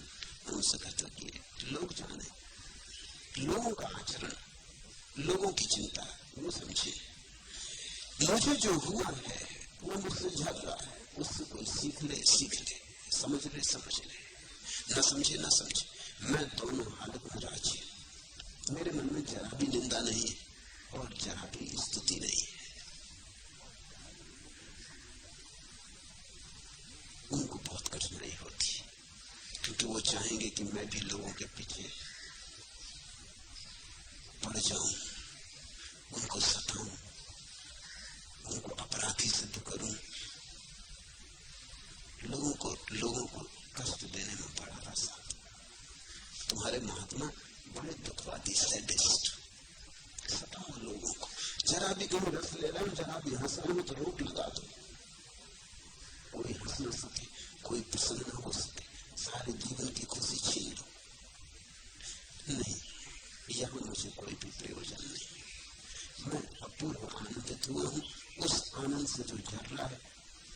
तुम अपनी झोली में भर लो तुम्हारी मौज, न भरो तुम्हारी मौज, बदल जाओ तुम्हारी मौज, न बदलो तुम्हारी मौज। ये सब तुम्हारे निर्णय, इनसे मेरा कुछ लेना देना नहीं। आखिरी प्रश्न, कब होगा छुटकारा भाव बंधन से और कब तक प्रतीक्षा? तुम्हारी जल्दी ही अड़चन डाल रही है। तुम जितनी जल्दी करोगे उतनी ही देर लग जाएगी। भाव बंधन से छुटकारा तो तुम चाहते हो, लेकिन अभी भाव बंधन को समझा भी नहीं, अन्यथा छुटकारा हो जाता। कोई तुम्हें बांधे थोड़ी है, तुम बंधे हो। ये बड़े मजे की बात। एक आदमी खंबे को पकड़े खड़ा है और वो कहता है, प्रभु इस खंबे से कब छुटकारा, और कब तक प्रतीक्षा, किससे कह रहे हो? कोई तुम्हें बांधे हुए नहीं, खंबे को तुम पकड़े खड़े हो। खंबे ने तुम्हें बांधा नहीं, खंबे को तुमने जरा भी रस नहीं। इसी खंबे में तुम्हारे जैसे और भी मूल पहले पकड़े खड़े रहे, इसी खंबे को, और तुम्हारे चले जाने के बाद दूसरे इसी खंबे को पकड़े रहेंगे। तुम तिजोरी को पकड़े हो, तुमसे पहले किसी और की तिजोरी थी। तुमने धन पकड़ लिया, तुमसे पहले कोई और पकड़े था। जो नोट तुम्हारे हाथ में है वो हजारों हाथों में आया है और हजारों हाथों में चल के आया। इसलिए तो अंग्रेजी में ठीक शब्द उसका नाम है करेंसी। करेंसी का मतलब जो चलता रहता, करंट, इधर से उधर, इधर से उधर। से दूसरे हाथ से तीसरे हाथ में जाता रहता, 1000 हाथों की छाप है उस पर। करेंसी नोट से गंदी चीज तुम दुनिया में कोई खोज ही नहीं सकते, मगर तुम भी उसको पकड़े और जोर से पकड़े, और दूसरों जिनके हाथ में था वो भी जोर से पकड़े थे, और सबको ख्याल ये है कि धन तुम्हें पकड़े हुए। हे प्रभु, भवबंधन से कैसे छुटकारा होगा, कब छुटकारा होगा? तुम भवबंधन को जिस दिन समझ लोगे उसी क्षण छुटकारा हो गया। जिस क्षण समझ लिया कि खंबे को मैं पकड़े हूं, अब पकड़ना हो तो पकड़ो, ना पकड़ना हो तो ना पकड़ो, बात खत्म हो गई। दुनिया के इस मोह जलनी में किसके लिए उठूं उभरूंगा? बिखर गई धीरज की पूंजी, सुख सपने नीलाम हो गए। शीशा बिका किंतु रत्न के मंसूबे नाकाम हो गए। ऊपर की इस चमक दमक में किसके लिए ढूंढ निकलूंगा? हाथ बाट की भीड़ छट गई, मिला न कोई ग्राहक मेरा। मैं अनचाहा खड़ा रह गया, व्यर्थ गई सब मेहनत नाहक। बीत गई सज धज की बेला, किसके लिए बनूं संभरूंगा? रात गया दोपहरी के संग, आगे दिखती रीति संध्या। कातर प्रेत खड़े आंसू के, जोत हो गई जैसे बंध्या। चला चली की इस बेला में, किसके लिए रहूं ठहरूंगा? तुम्हें अगर दिखाई पड़ने लगे ये जो तुम अब तक करते रहे वो व्यर्थ था, रेस से तेल निचोड़ रहे थे, झूठ को सच बनाने में लगे थे, सपनों को यथार्थ माना था। जिस दिन तुम्हें दिख जाएगा उसी दिन हाथ ढीले हो जाएंगे। किसी और ने तुम्हें पकड़ा नहीं, संसार ने तुम्हें पकड़ा नहीं, तुमने ही संसार को पकड़ा। तो जल्दी का अर्थ ही ये होता है कि अभी तुमने देखा नहीं, कि दृष्टि पैदा नहीं हुई। अब एक आदमी जहर की प्याली लिए बैठा है, कहता है प्रभु कैसे इसको न पीऊं? कौन तुमको कहता है कि पियो? पीना हो पी लो, न पीना हो न पियो, मगर इस तरह की बातें तो न करो कि प्रभु इसको कैसे न पियो। अगर जहर दिख गया है तो कैसे पियोगे, मैं पूछता हूं। और अगर जहर नहीं दिख रहा है तो कैसे रुकोगे? अगर अमृत दिख रहा है तो कहते रहे लाभ दूसरे लोग की जहर है, इससे कुछ भी ना होगा। तुम्हें दिखना चाहिए। बिखर गई धीरज की पूंजी, सुख सपने नीलाम हो गए। शीशा बिका किंतु रत्न के मंसूबे नाकाम हो गए। ऊपर की इस चमक दमक में किसके लिए ढूंढ निकलूंगा? दुनिया के इस मोह जलधि में किसके लिए उठूं अब उभरूंगा? हाथ बाट की भीड़ छट गई, मिला न कोई मेरा गाहक। मैं अनचाहा खड़ा रह गया, व्यर्थ गई सब मेहनत नाहक। बीत गई सज धज की बेला, किसके लिए बनूं संभरूंगा? देखो, खोल के आंख देखो, जिसे तुम जीवन कहते हो बिल्कुल व्यर्थ है। जिसे तुम जीवन कहते हो वहां जरा भी सच नहीं। आंख भर के देखो, छूटने छाटने की बातें न करो, पागलपन की बातें न करो, होश संभालो, देखो गौर से। जिसने गौर से देखा व्यर्थ से छूट जाता है, और जिसने गौर से नहीं देखा और वैसी छाती पीटता रहा कि प्रभु कब छूटूंगा, कब तक प्रतीक्षा, वो छाती ही पीटता रहता है। तुम यही जन्मों जन्मों से कर रहे हो, और अब कब तक करते रहोगे? तुम मुझसे पूछते हो कब तक प्रतीक्षा, मैं तुमसे पूछता हूं कब तक प्रतीक्षा?